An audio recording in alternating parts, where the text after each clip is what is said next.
मृत्युंजय प्रभु यीशु मसीह के नाम से सबको नमस्कार। आज सभी पूरे विश्व में हैप्पी ईस्टर मना रहे हैं, परंतु मैं बोलूँगा हैप्पी रिजरेक्शन डे। और मैं ये क्यों ऐसा कह रहा हूँ, खास तौर से हमारे नए विश्वासी जो लोग जुड़े हैं वो इस बात को समझ लें कि ये हैप्पी ईस्टर और हैप्पी रिजरेक्शन के बीच में क्या अंतर है।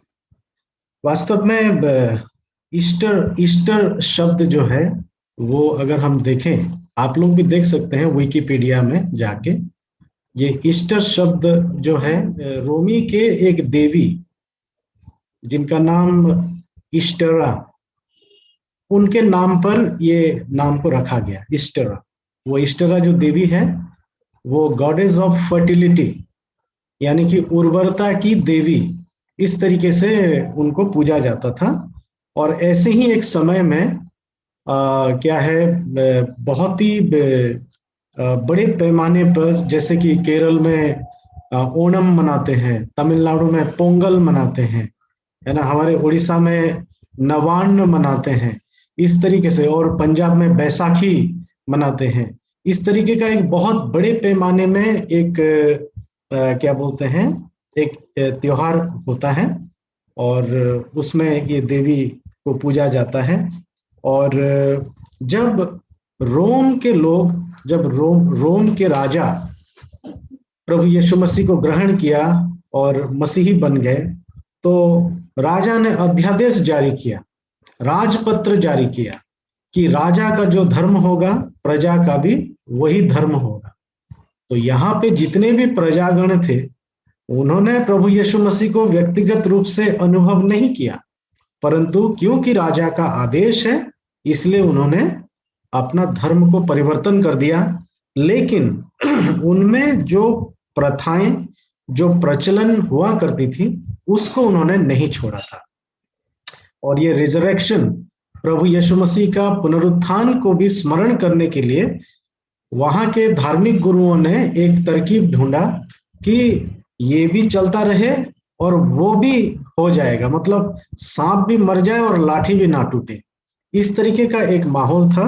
और यहाँ पे इस दिवस को ईस्टर नाम दिया गया और पूरे विश्व में आज लोग ईस्टर मना रहे हैं। लेकिन बड़ी दुख की बात है, प्रभु यीशु मसीह जो स्वर्ग के वैभव को त्याग करके इस संसार में आए, आप और हम सभी के पापों के खातिर एक कुर्बानी को दी। उस कुर्बानी को जब हम याद करते हैं, एक देवी के नाम से किसी को अगर संबोधन करेंगे हैप्पी ईस्टर, तो ये सबसे बड़ी दुर्भाग्यजनक और बड़ी दुख की बात होगी। इसलिए मैं जरूरी समझा कि इस बात को मैं आप लोगों के सामने शुरू से ही इस बात को मैं बता दूं। और फिर से मैं आप सबको हैप्पी रिजरेक्शन डे, पुनरुत्थान दिवस के बहुत बहुत शुभकामना के साथ आज के इस संदेश को आप लोगों के सामने प्रस्तुत करना चाहता हूं। परमेश्वर इसमें मेरी सहायता करे। इस संदेश को शुरू करने से पहले एक गीत गाया जाए जो इसी पर आधारित है, और मैं आशा करता हूं कि ये गीत भी आप लोगों को पसंद आएगी। जी उठा है मसीहा, जी उठा है मसीहा, जी उठा है मसीहा, वो मर के जी उठा है, मौत का बंधन तोड़कर मेरा मसीह जी उठा है, मौत का बंधन तोड़कर मेरा मसीह जी उठा है, जी उठा है मसीहा, जी उठा है मसीहा, जी उठा है मसीहा, वो मर के जी उठा है। वास्तव में मेरे प्रियो, प्रभु यीशु मसीह जी उठे हैं। और आज जैसे कोई एक भाई अपने आराधना चढ़ाते समय यह भी कहा कि आज प्रभु यीशु मसीह परमेश्वर के दाहिने ओर सर्वोच्च नाम हासिल करके विराजमान है, और प्रभु एक दिन आएंगे उनके वायदे के अनुसार। तो ये इस बात को हमको याद करके प्रभु की महिमा और स्तुति करते हुए आइए कुछ देर हम बैठें और आज के संदेश जो परमेश्वर हम तक पहुंचाना चाहते हैं उस संदेश को हम सुने।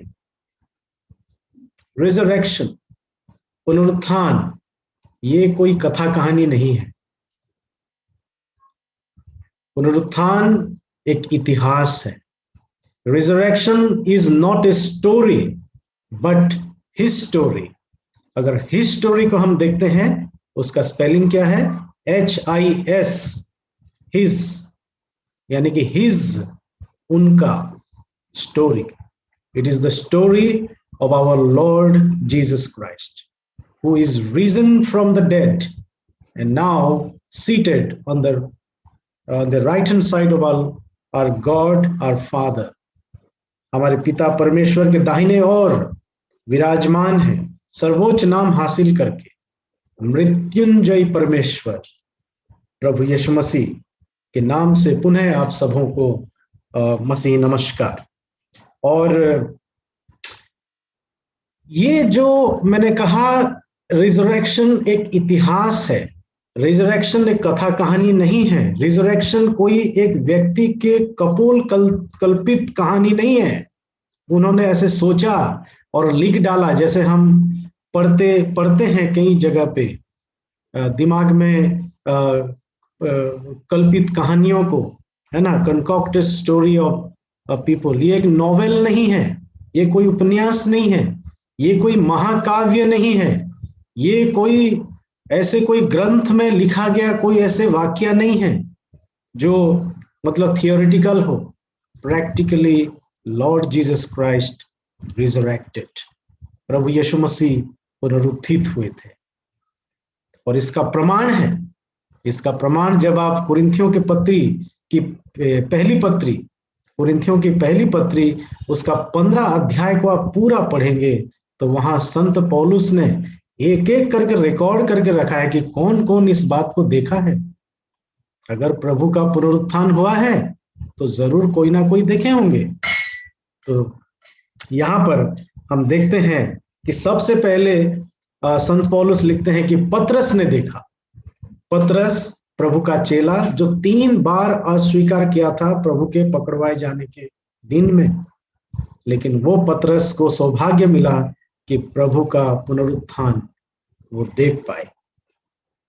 न केवल पतरस बल्कि पूरे 12 चेले प्रभु के पुनरुत्थान को देखे। यहाँ पे 12 चेलों का मतलब ये नहीं है, क्योंकि हम जानते हैं कि प्रभु को जब क्रूस पे चढ़ाया गया तो प्रभु का एक चेला यानी कि जूडास इस्करियोत, उसने फांसी लगाकर अपने आप को मार दिया, आत्महत्या किया, खुदकुशी की। और यहाँ पे 11 बज जाते हैं, लेकिन 12 कहने का मतलब संत पौलुस ये जताना चाहते हैं कि ये 12 मतलब एक कंप्लीट संख्या जो है, उस बात को यहाँ पर वो दर्शाने के लिए 12 कह रहे हैं। उसके पश्चात उन्होंने कहा है 500 भाई लोग प्रभु के पुनरुत्थान को देखे हैं। ना केवल पतरस, ना केवल 12 चेले, मात्र 500 से अधिक भाई लोग प्रभु के क्या है पुनरुत्थान को देखे हैं। लूका रचित सुसमाचार के आखिरी अध्याय में हम देखते हैं कि इमायूस में कई लोग यात्रा कर रहे हैं और प्रभु भी उनके साथ सहयात्री होकर के बातचीत भी कर रहे हैं। तो यहाँ पर वो उसका भी प्रमाण हम देख पाते हैं। याकूब ने भी परमेश्वर पुनरुत्थान को देखा। ये याकूब कौन है? ये याकूब वो है जिनकी पत्री आजकल हम लोग अध्ययन कर रहे हैं। ये याकूब हमारे प्रभु के जो हाफ ब्रदर के रूप में हम कह सकते हैं, क्योंकि कुमारी मरियम से प्रभु का जन्म हुआ। उसके बाद यूसुफ और मरियम के शादी के बंधन के द्वारा जो बच्चे पैदा हुए उनमें से एक था याकूब। इस तरीके से याकूब प्रभु का हाफ ब्रदर ठहरा। और याकूब प्रभु के पुनरुत्थान को देखा। प्रियो, इंटरेस्टिंग बात तो यह है कि याकूब इस पुनरुत्थान को देखा, तभी उसने प्रभु यीशु मसीह को प्रभु करके स्वीकार किया। नहीं तो याकूब का बड़ा भाई यीशु मसीह है। अपने ही घर में एक व्यक्ति को कैसे वो ईश्वर मान सकता है? ये वो पुनरुत्थान ही है, जो पुनरुत्थान याकूब के अपने 62वें साल में, बुढ़ापे में यीशु मसीह को प्रभु करके स्वीकारा और एक बहुत बढ़िया सा एक लेटर हम तक पहुंचाया। उस समय उस मंडली तक पहुंचाया और वो लेटर आज उससे हम लोग अध्ययन करके उससे काफी प्रेरित हो रहे हैं। तो इस प्रकार से अगर हम देखें तो पुनरुत्थान जो है कोई फेक न्यूज नहीं है, जैसे आजकल की न्यूज चैनलों में देखा जाता है। आजकल बहुत सारे रूमर्स, फेक न्यूज जो है नहीं, उसको झूठ को सत्य करके दिखाया जाता है। ये ऐसा कोई फेक न्यूज नहीं है मेरे प्रियो। अगर ये फेक न्यूज होता तो कुछ समय तक ये चलता, उसके बाद ये न्यूज बंद हो जाता और ऐसा कोई वो सब नहीं होता। तो इस बात को हम जान लें कि this is not a fake news, it is the history of our Lord Jesus Christ, the true story of our Lord Jesus Christ, that he died, he was buried, and he rose on the third day according to the scripture. शास्त्र के अनुसार प्रभु को मारा गया, गाड़ा गया और वो तीसरे दिन जी उठे। ये उसका जीता जागता प्रमाण है। आप यहाँ पे, मैंने आपको ये प्रमाण को गिनवाया भी कि पौलुस कैसे इस बात को रिकॉर्ड किया है। तो आइए हम इस पुनरुत्थान से आज कुछ बातों को सीखेंगे, ताकि ये पुनरुत्थान आज हमें क्या बतलाना चाहता है। प्रभु के पुनरुत्थान को आज हम किस तरीके से अपने व्यक्तिगत जीवन में जोड़ सकते हैं, ये बहुत जरूरी है मेरे प्रियो। और ये पुनरुत्थान ही तो है जिसके बदौलत आप और हम इस प्रकार हम बैठ पाए हैं इस प्लेटफॉर्म में। नहीं तो आप कहां और हम कहां। सब लोग अलग अलग देशों से, प्रांतों से, अलग अलग प्रकार के भाषा से, संस्कृति से आए हैं। तो ये वो पुनरुत्थान का चमत्कार ही है जिसके बदौलत हम सब एक जगह पर इस प्रकार हम इकट्ठा हो पाए हैं। तो ये पुनरुत्थान से आज हम लोग 3 बातों को जल्दी से देखेंगे। सबसे जो पहली बात यह है, एक पैशन, एक उत्साह को देखेंगे। पुनरुत्थान से कैसे हमारी उत्साह जुड़ी है और पुनरुत्थान से कैसे हमारे उद्देश्य, जीवन के मूलभूत उद्देश्य जुड़ा हुआ है। और ये पुनरुत्थान से कैसे हमारे अंदर जो हम निकम्मे थे, या फिर एक प्रकार से देखें तो कोई भी शक्ति हम लोग नहीं, हमारे पास नहीं थी, लेकिन आज इस पुनरुत्थान के बदौलत हम अपने अंदर एक अद्भुत शक्ति का एक हम महसूस कर पाते हैं और उसका परिचय भी लोगों को देते हैं। ये पुनरुत्थान ही है। तो हम देखेंगे सबसे पहले पैशन, पुनरुत्थान से हम कैसे उत्साह को ले सकते हैं। मेरे साथ निकालिए यूहन्ना रचित सुसमाचार उसका 20वां अध्याय। यूहन्ना रचित सुसमाचार उसका 20वां अध्याय। और यहाँ पर हम देखते हैं 20 अध्याय में यूहन्ना ने 3 घटनाक्रम को उन्होंने लिखा है, 3 घटनाक्रम को। और वहां पे 11वां आयत में हम देखते हैं कि कैसे, अगर 11 आयत को आप पढ़ेंगे, मैं पढ़ देता हूं। परंतु मरियम रोती हुई कब्र के बाहर खड़ी रही और रोते हुए उसने झुककर कब्र में झांका। मरियम रोती हुई कब्र के बाहर खड़ी रही और रोते हुए कब्र की ओर झांका। प्रियो, एक मरियम, ये मरियम हम में से कोई भी हो सकता है, प्रभु के मृत्यु के को देखकर वो रो पड़ी, क्योंकि वो मरियम प्रभु को बहुत चाहती थी, बहुत प्रेम करती थी। अब प्रभु को मार दिया गया और प्रभु अब कब्र में रखा गया है। और ऐसे हालत में देख करके वो मतलब अंदर से वो टूट गई और वो रो पड़ी। मरियम रो पड़ी, उसके अंदर कोई उत्साह नहीं रह गया। जो उत्साह वो प्रभु के साथ समय बिताने में मिलता था, वो उत्साह वो खो दी। लेकिन हम और आगे देखते हैं 19वां आयत में, 19 आयत में हम देखते हैं, उसी दिन जो सप्ताह का पहला दिन था, संध्या के समय, जब वहां के द्वार जहां चेले थे यहूदियों के डर के मारे बंद थे, यहूदियों के डर के मारे बंद थे, मरियम दुखी रोती हुई पाई गई। 12 चेले डरे सहमे पाए गए। उनके अंदर भी कोई उत्साह नहीं है। कोई भला डर के मारे अपने अंदर कोई उत्साह होता है क्या? हमारे पास डर भी है और उत्साह भी है, ऐसा कभी संभव नहीं हो सकता। कोई व्यक्ति दुखी है और उसके अंदर उत्साह हो सकता है क्या? कभी संभव नहीं है। कोई व्यक्ति डरा हुआ है और उसके अंदर उत्साह हो सकता है क्या? नहीं। उसके आगे और देख लेते हैं, तीसरे घटनाक्रम में यूहन्ना क्या बतलाते हैं। 24वां आयत में देखिए, परंतु 12 में से एक अर्थात थोमा जो साथ नहीं था। यहाँ पे ध्यान देने वाली बात यह है कि थोमा जो है उन चेलों के साथ नहीं था। वो एक तो डरे हुए थे और दूसरा थोमा जो है और कहीं था, मतलब वो और कहीं चला गया, उनके साथ नहीं था। और उसके आगे जब हम पढ़ते हैं आखिरी जो 25 के आखिरी लाइन में, तब तक मैं विश्वास ना करूंगा करके वो बोलता है। एक संदेही, एक व्यक्ति यहां पर संदेह कर रहा है। प्रभु तो मर गए, प्रभु को कब्र में डाल दिया गया, लेकिन प्रभु की बात को उसने विश्वास नहीं किया। मरियम रोती हुई पाई गई, बहुत दुखी थी, चेले डरे हुए पाए गए, और एक और चेला जो संदेह करता हुआ पाया गया। यानी कि कुल मिलाकर के इन किरदारों में कोई जीवन में उत्साह था ही नहीं। यीशु के मर जाने के बाद, यीशु के कब्रस्त हो जाने के बाद ये हम देखते हैं। लेकिन हम यहाँ पर जब हम आगे आगे पढ़ेंगे उस घटनाक्रम को, वहां पर हम देखेंगे कि कैसे उनके दुखी चेहरे में उत्साह भर गया, उत्साह उमड़ गया। हम उस बात को भी देखेंगे कैसे, how their gloomy faces turning to the full of passion. उत्साह के साथ उनके चेहरे में एक अद्भुत खुशी और आनंद कैसे भर गया। आइए 17 आयत को फिर से जाए, 20 अध्याय के 17वां आयत। यीशु ने 16 से पढ़ लेते हैं।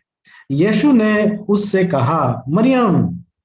उसने मुड़कर इब्रानी में कहा, रब्बुनी, जिसका अर्थ हे गुरु। यीशु ने उससे कहा, मुझे मत छू, क्योंकि मैं अब तक पिता के पास ऊपर नहीं गया हूं। क्या रिएक्शन है? मरियम जो अभी अभी कब्र के बाहर खड़ी रोती पाई गई, और जब प्रभु के पुकार को सुना, पुनरुत्थित प्रभु यीशु मसीह को पुकार को सुना, मृत्युंजय प्रभु के पुकार को सुना, तो उसके मुंह से पहला शब्द जो निकला, रब्बुनी। प्रियो, आज हम जब आराधना कर रहे थे, बड़े बड़े वाक्य प्रयोग किए, पैराग्राफ के ऊपर पैराग्राफ हमने बोला प्रभु के महिमा और स्तुति के उद्देश्य से, लेकिन यहाँ पर मरियम की जो आराधना एक शब्द में पाया गया, रब्बुनी। ये होता है आराधना, प्रभु के साथ एक क्लोज रिलेशनशिप। और जब वो पाई तब उसके हृदय में आनंद भर गया, और जब आनंद उमड़ गया तो एक शब्द उसके मुंह से निकला, वो है रब्बुनी, हे गुरु। और उसने यहां रोका नहीं अपने आप को, इतने उछल गई वो खुशी के मारे कि प्रभु को आलिंगन कर लिया। कि यहां पे हम देख सकते हैं कि जो पैशन मरियम के अंदर प्रभु के प्रति वो पैशन को हम देख सकते हैं। अभी अभी हम देखे थे उसके जीवन में कोई उत्साह नहीं था, मायूसी छाई छाई हुई थी उसके जीवन में।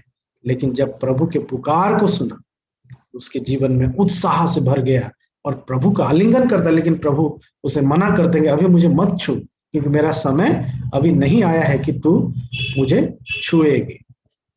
ठीक है, और आगे देखते हैं 20 आयत को देखते हैं। 20 आयत में ये लिखा है, जब वह यह कह चुका, इसके ऊपर थोड़ा सा पढ़ लेते हैं। तब यीशु आकर उनके मध्य में खड़ा हो गया और उसने उनसे कहा, तुम्हें शांति मिले। जो लोग डरे हुए हैं उनके लिए क्या भला और अच्छा हो सकता है शांति के सिवा। तुम्हें शांति मिले। जब वह यह कह चुका तो उसने अपने हाथ और पंजर दोनों दिखाए। तब चेले प्रभु को देखकर आनंदित हुए। उनके जीवन में शांति भर गया, उनका दुख शांति में बदल गई, और वो उनका डर शांति में बदल गई, और वो आनंद से भर गए। देखिए यहाँ पर जो डरे हुए थे, सहमे हुए थे, अब आनंदित हो रहे हैं। उसके आगे हम देखते हैं 28वां आयत में लिखा है, थोमा ने उत्तर देते हुए उससे कहा, हे मेरे प्रभु, हे मेरे परमेश्वर।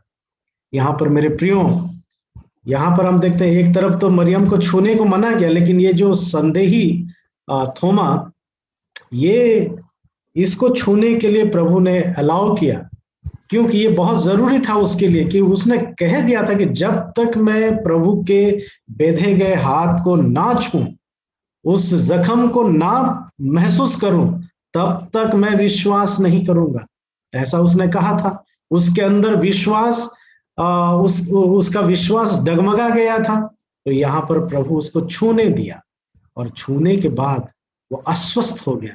उसका विश्वास तब्दीली में बदल गई, वो विश्वास यकीन में बदल गई, अविश्वास विश्वास में बदल गया, और उसमें जो उत्साह नहीं था, वो विश्वास के पुनः रिस्टोर हो जाने के द्वारा, पुनः उसके विश्वास पहले जैसे हो जाने के द्वारा, वो अत्यंत आनंदित होते हुए, पूरे पैशन के साथ भरते हुए, उसने क्या कहा, हे मेरे प्रभु, हे मेरे परमेश्वर।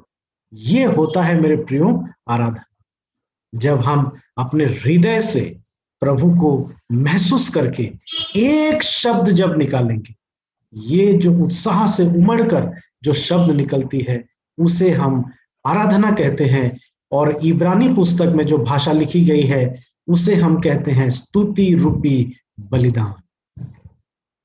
ये महज कोई औपचारिकता नहीं है कि हम वही वाक्य को जैसे टेप रिकॉर्डर के मानो बजा दिया, कि वही बात जो पिछले संडे बोले थे, वो इस संडे भी वही चीज बोला जा रहा है, और आगे भी वही बोला जाएगा। कोई भी जब हम सुनेंगे किसी को मतलब आराधना करते हुए, कि वही चीज रिपीटेड। लेकिन हम भजन में पढ़ते हैं, भजनकार दाऊद कहते हैं, परमेश्वर के लिए नया गीत गाओ। भैया कुछ नया होना चाहिए। क्या हम प्रभु के साथ हमारा संबंध को जोड़ पा रहे हैं? क्या जो गीत हम गा रहे हैं वो हमारा प्रभु के साथ जो संबंध है, उस संबंध को बता पा रहा है? जैसे थोमा कह रहा है, हे मेरे प्रभु, हे मेरे परमेश्वर। मरियम कह रही है, रब्बुनी। इस तरीके का क्या हम जोड़ पा रहे हैं हमारे प्रभु के साथ, या महज एक औपचारिकता जिसमें कोई भी आराधना वाला जो सेक्शन में से कोई भी गाना उठाओ, चलो गा दो? ऐसे नहीं चले। प्रभु ऐसे आराधना नहीं चाहते। प्रभु स्तुति रूपी बलिदान चाहते हैं। प्रभु एक नया गीत चाहते हैं।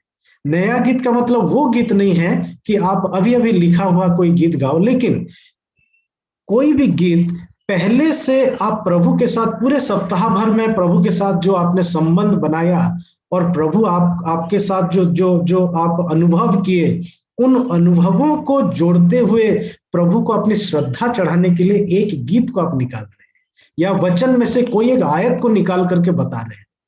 ऐसा नहीं कि जॉन 3:16 बोल दिया एक आराधना का पाठ हो गया, या कहीं पर प्रभु को क्रूस पे चढ़ाया गया एक निकाल लिया वो भी आराधना का पाठ हो गया। नो, यहां पर हमको क्या देखे, वचन से हमको क्या सीखने को मिल रहा है?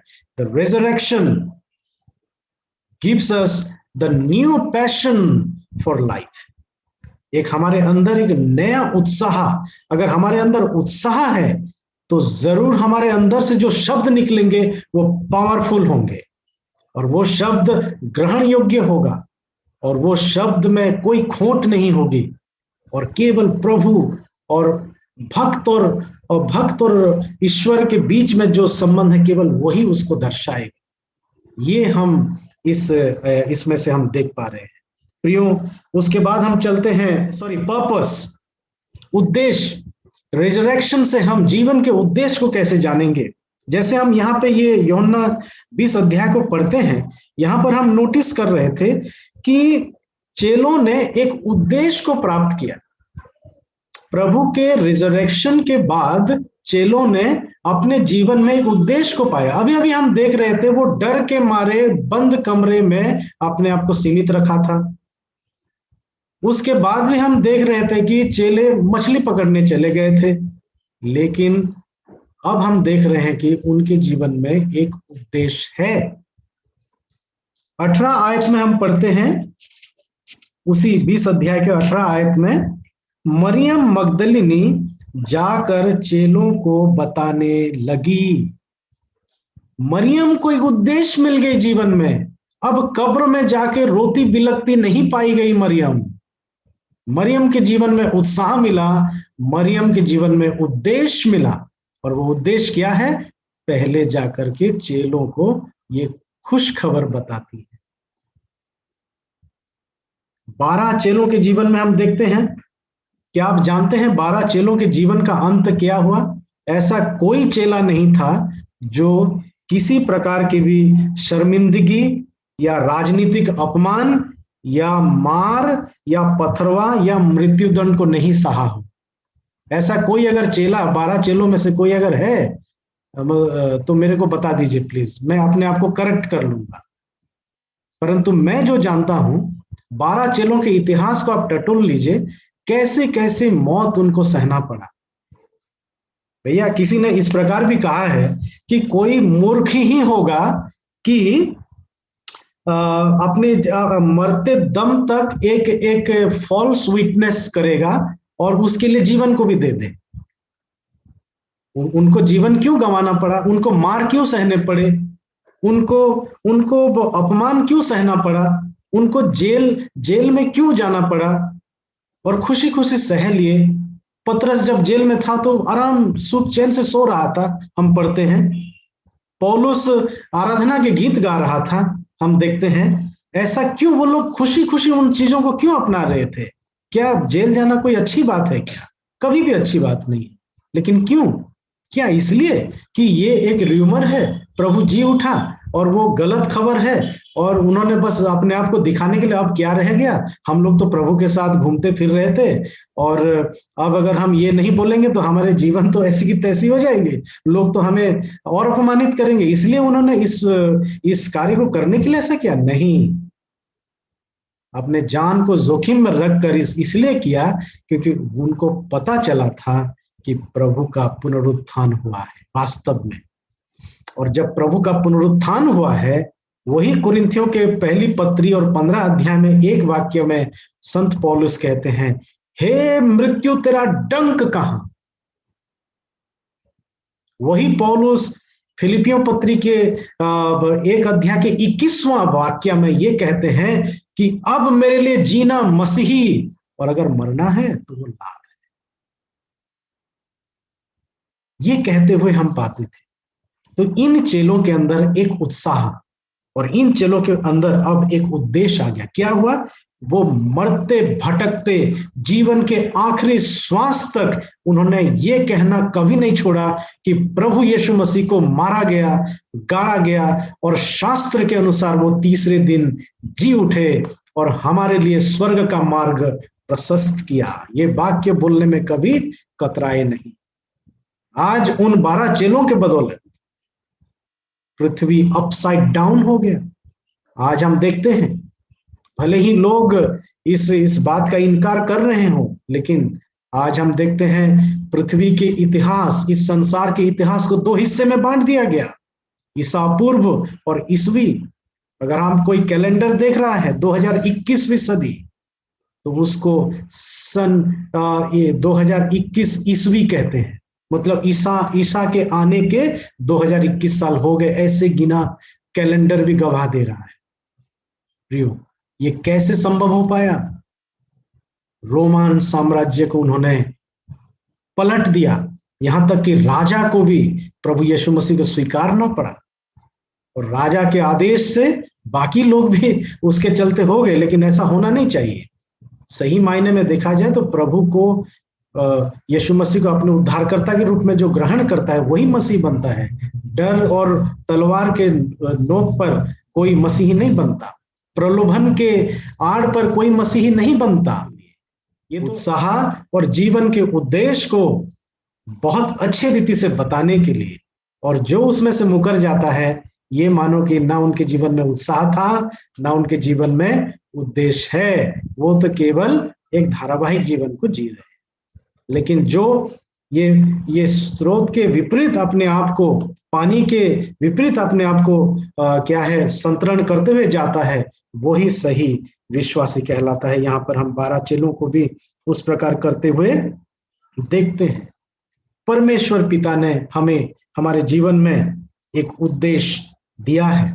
प्रियो, आज एक सवाल है हम सब के लिए कि आज मैं मेरे इस जीवन में जो 70 साल, 80 साल या 100 साल या 120 साल ज्यादा से ज्यादा अगर मैं रहूंगा, क्या मेरा जीवन का उद्देश्य जीवन इस संसार में आधिपत्य और अधिकार को कमाने के लिए है?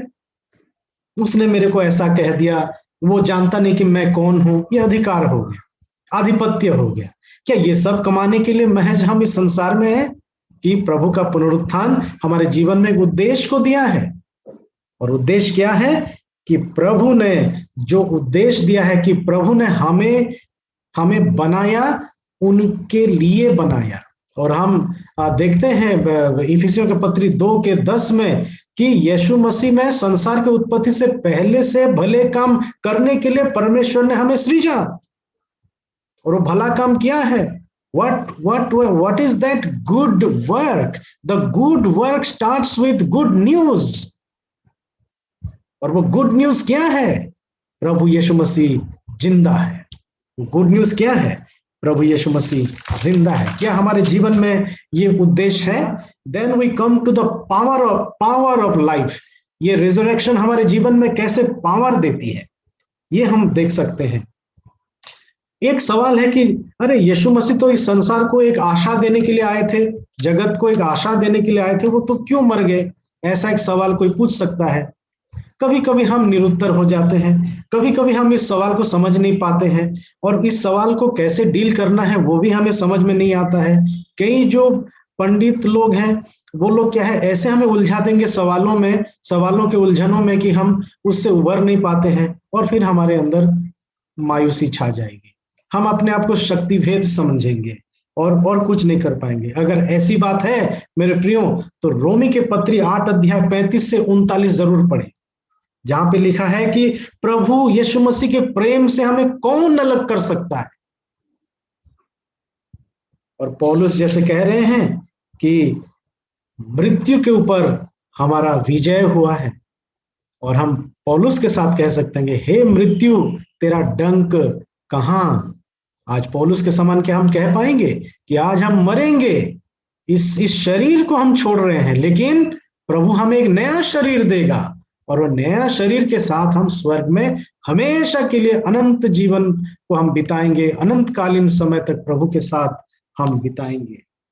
प्रियो, जॉश मैकडवेल एक बहुत अच्छा लेखक जो क्रिश्चियन एपोलॉजिस्ट हैं, उनमें से बहुत एक महानतम एक क्रिश्चियन एपोलॉजिस्ट जॉश मैकडवेल, उन्होंने एक किताब लिखी थी बहुत पहले, evidence that demands a verdict. Evidence that demands a verdict. Evidence का मतलब है जो प्रमाण न्याय को मांगता है, और उन्होंने प्रभु के बारे में बहुत सारे प्रमाण और तात्विक रूप में वहां प्रस्तुत किए थे। उन्होंने एक चीज को बताया था कि इस संसार में 4 बड़े बड़े रिलीजन हैं। सबसे पहले यहूदी धर्म, उसके बाद आता है बुद्धिस्ट बुद्धा धर्म, और उसके बाद आता है इस्लाम और क्रिश्चियनिटी। हम देख रहे हैं, मतलब वैसे तो क्रिश्चियनिटी में बहुत सारे लोग हैं पॉपुलेशन के आधार पर, मैं इस क्रमानुसार बता रहा हूं कि कैसे कैसे हुआ है। तो जुडाइज्म का जो संस्थापक है वो है अब्राहम पिता, है ना। और बुद्धिज्म में भी एक संस्थापक है, वो भगवान बुद्ध, जो लोग मानते होंगे। और मोहम्मदिज्म में, इस्लाम धर्म को का संस्थापक है हजरत मोहम्मद। और क्रिश्चियनिटी के जो संस्थापक हम बोल सकते हैं Christ. Without Christ no Christianity. तो इन यहाँ पे 4 पर्सनालिटी को हम देखते हैं। 4 पर्सनालिटी के क्या हुआ अंत? अब्राहम मर गए, उनको दफनाया गया। बुद्धा मर गए, उनको दफनाया गया। मोहम्मद मर गए, उनको दफनाया गया, और उनकी कब्र में हाज करते हैं लोग जाके। लेकिन प्रभु यीशु मसीह, उनका कब्र खुला है। उनको दफनाया गया, लेकिन कब्र उनको हमेशा के लिए अपने कब्जे में नहीं रख पाया, और आज वो जीवित है। ये एक ऐसी शख्सियत है जिनका कब्र आज भी खुली हुई है। वो खुली हुई कब्र ये बताता है कि प्रभु पुनरुत्थित है, प्रभु मृत्युंजयी है, और ऐसे प्रभु के हम क्या आराधना और स्तुति करते हैं, और हम अनुयायी हैं। और प्रभु पुनरुत्थित हुए हैं तो हम मरेंगे जरूर, लेकिन हम भी पुनरुत्थित होंगे और एक दिन प्रभु के पास जा मिलेंगे। ये धन्य आशा, ये विश्वास हमारे अंदर होना चाहिए। और ये एक पावर है मेरे प्रियो। इस संसार में मृत्यु को सब डरते हैं, लेकिन मसीही लोग ही ऐसे लोग हैं जो मृत्यु को नहीं डरते। मसीही में कोई मृत्यु का भय नहीं है, क्योंकि मृत्यु के बाद अनंत जीवन है। जैसे वो क्या है, कोका कोला कोल्ड ड्रिंक्स के उसमें लिखा रहता है, डर के आगे जीत है। क्रिश्चियन मसीहियत में मृत्यु के आगे अनंत जीवन है। इस बात को हमको कभी भी भूलना नहीं चाहिए मेरे प्रियो। और जब हम किसी को आज किसी को अगर ग्रीटिंग्स दे रहे हैं, हैप्पी ईस्टर ना बोल के हैप्पी रिजरेक्शन बोलना है, और उस रिजरेक्शन के महत्व को बताना है। उस रिजरेक्शन, पुनरुत्थान में हमें उत्साह मिला, पुनरुत्थान में हमें उद्देश्य मिला, पुनरुत्थान में हमें एक ऊर्जा मिला, एक पावर मिली है। ये power, the power that makes a dead man alive, ये पावर मिला मेरे प्रियो। उत्साह, उद्देश्य, ऊर्जा पुनरुत्थान से मिलता है, और प्रभु यीशु मसीह हमारे जीवन में ये किए हैं। जॉन मैकार्थर करके बहुत बड़े, मैं उनका बहुत प्रशंसक रहा हूं, और उन्होंने बहुत पहले एक बात कही थी। उन्होंने क्या कहा कि डेस्टिनी हैज 2 इंपॉर्टेंट क्वेश्चंस। हमारे जीवन के भाग्य में 2 अहम सवाल है। सवाल नंबर 1, क्या किसी ने मौत को जीता है? Has anybody defeated death? ये जीवन का एक मूलभूत सवाल है, क्योंकि वैज्ञानिक लोग आज तक इसका तोड़ नहीं निकाल सके। तो यही एक मूलभूत सवाल है डेस्टिनी का, भाग्य का या प्रारब्ध का। तो क्या किसी ने मृत्यु को हरा दिया है? अगर हाँ, तो क्या दूसरों के लिए भी वो मार्ग को तैयार किया कि वो भी मृत्यु को हरा सकते हैं?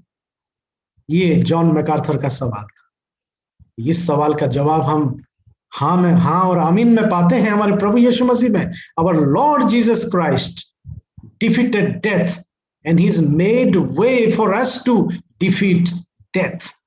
हमारे ऊपर कोई मृत्यु का श्राप नहीं है मेरे प्रियो, वो श्राप हट गया है। हम इस संसार को जब छोड़ेंगे तो हम अपने प्रभु से जा मिलेंगे। आज इस वचन को जब हम सुनते हैं, ये वचन हमारे जीवन में एक उत्साह को लाए, ये वचन हमारे जीवन में एक उद्देश्य को लाए, ये वचन हमारे जीवन में एक ऊर्जा को लाए, एक नए उद्देश्य, नए उत्साह, नई उमंग और ऊर्जा के साथ हम प्रभु की स्तुति और महिमा करते हुए इस संसार में अपने जीवन को बिताएं, ताकि जब हम प्रभु से मिलेंगे मुंह दिखाने लायक भी हो सके।